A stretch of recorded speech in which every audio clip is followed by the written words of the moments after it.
Hi, this is Remembering the Past, the show where we talk about people who've died recently who've had a profound effect on our history, our society, or our culture. Tonight we're going to start out with two women who are well known in television. The first is Janet Waldo, who died recently at the age of 86. She's better known as a voice. She did some 40s movies.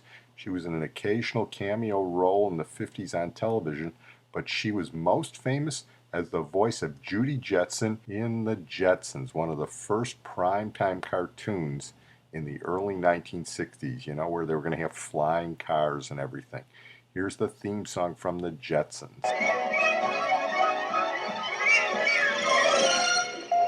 Meet George Jetson. His boy Elroy. Daughter Judy. Jane, his wife. Yeah, the Jetsons was sort of the futuristic Flintstones, which is in turn the animated Honeymooners. Here's Janet Waldo as daughter Judy. I'll take care of the cleanup. You don't mind? Nope, glad to do it. You're a big help, Judy. I'll straighten the bedroom. It's been so long since I've done the dishes. Let's see. You press the dish disposal button.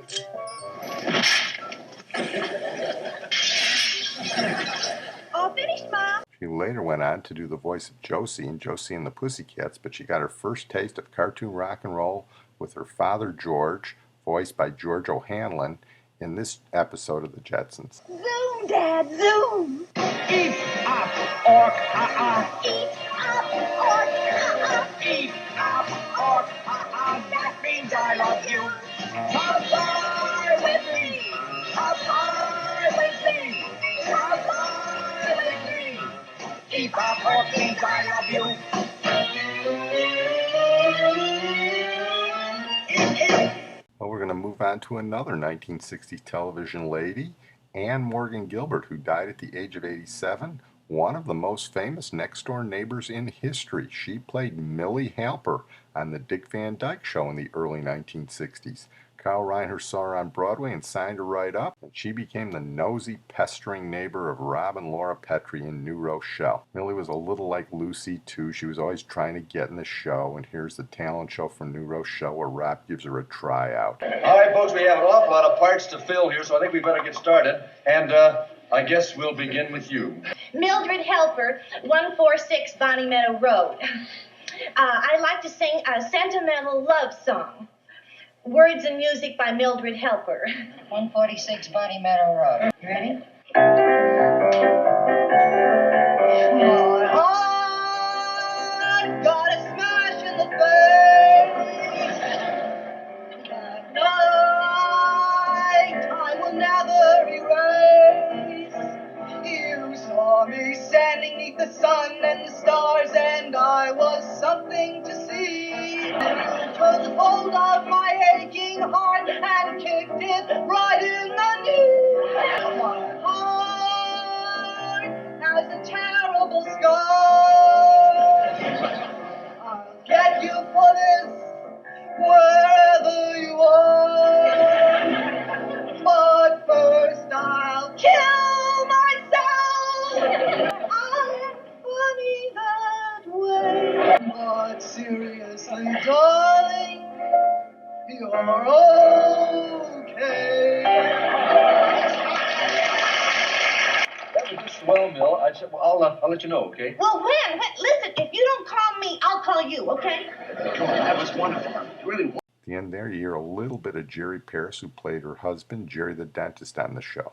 Very funny lady, and she went on to have recurring roles in The Nanny with Fran Drescher and in Picket Fences. And I was watching that classic 1967 movie Guide for the Married Man the other night, and it turns out Morgan Guilbert was the cheated-on wife. Joey Bishop was cheating on her in the famous Deny, Deny, Deny scene. Charlie! What? What are you doing? Where? There, with her. Who? Her. How could you? What? That. Where? When I came in, you and she. Who? You know very well who. That woman there. We're going to move on on now to our feature, Margaret Vinci Heldt, who died recently at the age of 98. Nice bambina from Chicago. She was a genius at creating hairstyles, and she created one of the iconic hairstyles of the 20th century. It was the Beehive, and in the 1960s and 1970s, you saw it everywhere, and it's had a little bit of a rebirth today. Here's Watch a TV on Margaret Vinci Heldt. Margaret Vinci Heldt, the creator of the iconic Beehive hairdo, has passed away. She was 98 years old. Heldt invented the round, vertical hairstyle at the request of a magazine in 1960. It went on to be worn by many Hollywood starlets and became a defining look of the decade.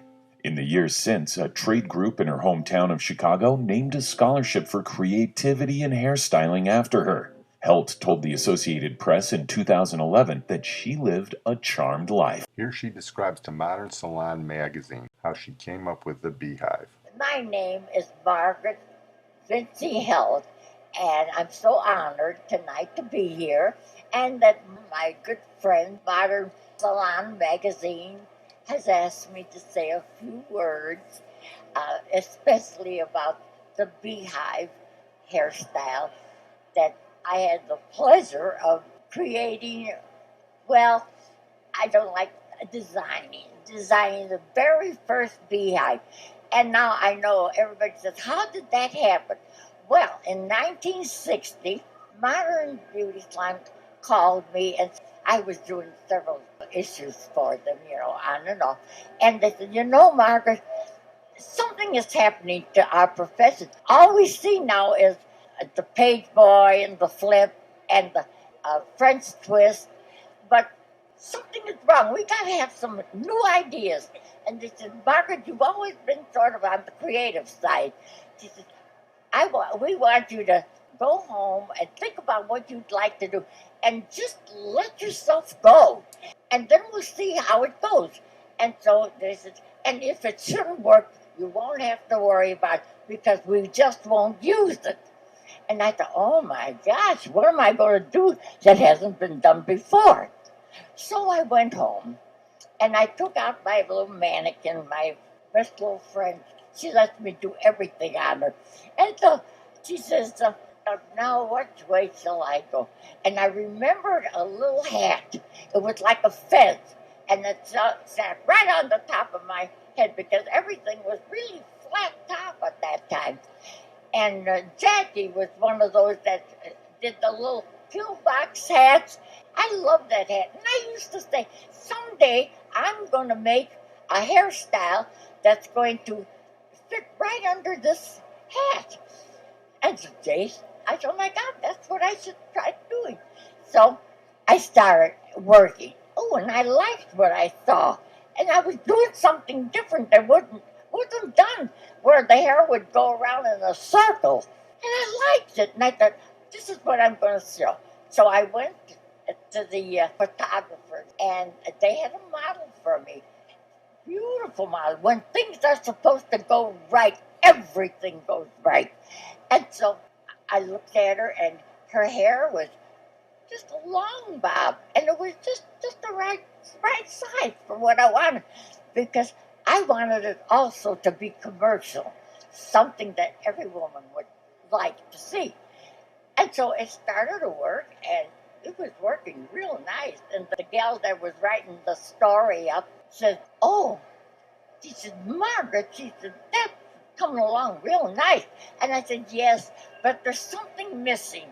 And so in one spot, so I took this little, ornament from my hat, little black G bead, and I put it in her hair, and it looked like a bead. She said, Margaret, that looks just like a beehive. Could we call her Beehive? And I said, of course, I'm doing it for you, so you can call it whatever you want. And that's how it was born. Oh, what a life it's had. It just keeps coming back and coming back. And it's been such a pleasure for me to live through this. There was a time everybody was wearing it, Barbra Streisand, Aretha Franklin, the Supremes, but I have to tell you, my favorite Beehive was on Dusty Springfield. Here she is in the 60s singing with her Beehive. You belong to somebody else and not to me. Right or wrong, that's not the way that it's gonna be. I want you so much inside, throwing away all my conscience and pride. I'll try anything to get you. I'll do anything I can. I'll try anything to get you. Cheating a lie, but a lie, till I make you mine. Yeah, love Dusty and love that Beehive. I want to make a couple of brief acknowledgments. First is Anton Yelchin, who died recently at the age of 27 in a freak accident. Anton Yelchin was a nice Jewish boy from St. Petersburg. His parents were figure skaters. They were great figure skaters, by the way. They made the Olympic team in Russia in 1972, but they couldn't go because they were Jewish. Anyway, when he was 6 months old, they moved to Hollywood. He played a prominent role in the movie The Green Room, was on television, things like Curb Your Enthusiasm, but he's best known for playing Pavel Chekhov in the reboot of the Star Trek series. That was the role that was originally played by Walter Koenig, who's also a nice Jewish boy of Russian descent. Here's a little bit of Anton Yelchin as Chekhov. Russian whiz kid, what's your name? Cherpov? Ensign Chekov, Pavel Andreevich, sir. Fine. Chekov, Pavel Andreevich. Begin shipwide mission broadcast. Yes, sir, happy to. Ensign authorization code 95 Victor 2. Authorization not recognized. Ensign authorization code 95 Victor 2. Access granted. May I have your attention, please? At 2200 hours, telemetry detected an anomaly in the neutral zone, what appeared to be a lightning storm in space. Soon after, Starfleet received a distress signal from the Vulcan High Command that their planet was experiencing seismic activity. Our mission is to assess the condition of Vulcan and assist in evacuations if necessary. We should be arriving at Vulcan within 3 minutes. Thank you for your time. Also want to make a mention of Ralph Stanley, who died recently at the age of 89. He was one of the legendary bluegrass performers in the United States. He came out of southwestern Virginia, a little town called McClure. His parents bought him his first banjo for $5, and he still also played guitar. And he and two of his brothers started performing at school and community gatherings. In 1946, they formed the Clinch Mountain Boys, named after a mountain range in the region. They played on radio stations in southwestern Virginia. They just played the music they'd heard on the radio, the bluegrass music. He didn't really get his due until the 70s and 80s. In 1985, he received the United States National Endowment for the Humanities Traditional American Music Award. He was the first person to receive that. In 2000, he was inducted into the Grand Ole Opry. In 2006, he won the American National Medal of the Arts by the National Endowment of the Arts. But he's best known for his a cappella rendition of the traditional song "Oh Death" from the soundtrack of the movie "Oh Brother, Where Art Thou" in 2000. In 2001, he won the Grammy for the Best Male Country Vocal Performance for that. Here's his famous opening to "Oh Death." Oh, death. Oh, death. Won't you spare me over till another year? Well, what is this that I can't see with ice cold hands taking hold of me? Well, I am death, none can excel. I'll open the door to heaven or hell. That was a pretty stirring performance in that movie. That's about as far away as you can get from Dusty Springfield and the Beehive, and I'll try anything. Well, I'm going to close on that note. I want to thank my producer and IT genius, Sid Tepps. I'm going to close with a brief mention of Chips Moman, who died recently at the age of 79. He was a record producer and songwriter. He helped revive Elvis Presley's career. He worked with a lot of the country music greats. In terms of songwriting, he wrote another Somebody Done Somebody Wrong song by B.J. Thomas, which I hate. And between you and me, I don't think Sid would like it either. So we're going to play one that I really like, by my man Waylon. Here's one of Waylon's best, written by Chips Moman. Let's go to Luckenbach, Texas, Waylon and Willie and the boys. This successful life we're living got us feuding like the Hatfields and McCoy. Between Hank Williams' pain songs, Newberry's train songs, and Blue Eyes crying in the rain. Out in Luckenbach, Texas, Ain't nobody feeling no pain.